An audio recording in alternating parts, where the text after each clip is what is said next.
ചേതനയേറ്റ പൊന്നോമനയെ കാണാൻ നെഞ്ചു തകർന്ന അമ്മയെത്തി. തേവലക്കരയിൽ ഷോക്കേറ്റ് മരിച്ച മിഥുനെ അവസാനമായി ഒരു നോക്ക് കാണാൻ തീക്കടൽ താണ്ടിയാണ് സുജ എത്തിയത്. കൊച്ചി വിമാനത്താവളത്തിൽ ഇറങ്ങിയ സുജയ്ക്ക് പോലീസ് എസ്കോർട്ടോടെയായിരുന്നു കൊല്ലത്തേക്കുള്ള യാത്ര. അതിവൈകാരികമായ രംഗങ്ങൾക്കാണ് നെടുമ്പാശ്ശേരി വിമാനത്താവളം സാക്ഷ്യം വഹിച്ചത്.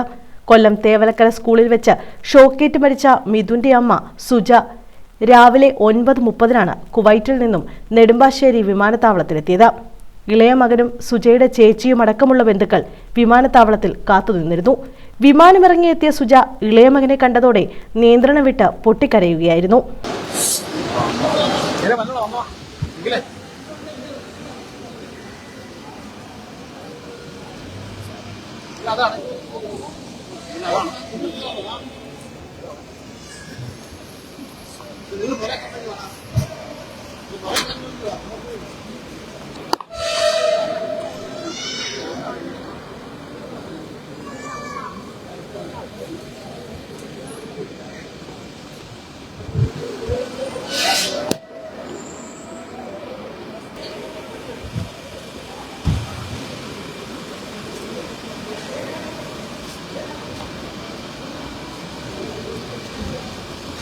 വിമാനത്താവളത്തിൽ നിന്ന് നേരെ വീട്ടിലേക്ക് സുജയെ കൊണ്ടുപോയി.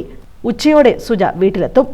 2 മക്കളുടെയും നല്ല ഭാവിയിലേക്കുള്ള കരുതലിനായാണ് ആ അമ്മ 9 മാസങ്ങൾക്ക് മുമ്പ് കുവൈറ്റിലേക്ക് പോയത്. കുഞ്ഞുങ്ങൾക്ക് മിഠായിപ്പൊതികളും കളിപ്പാട്ടങ്ങളുമായി തിരിച്ചെത്താമെന്ന പ്രതീക്ഷയായിരുന്നു കഴിഞ്ഞ ദിവസം രാത്രി വരെ.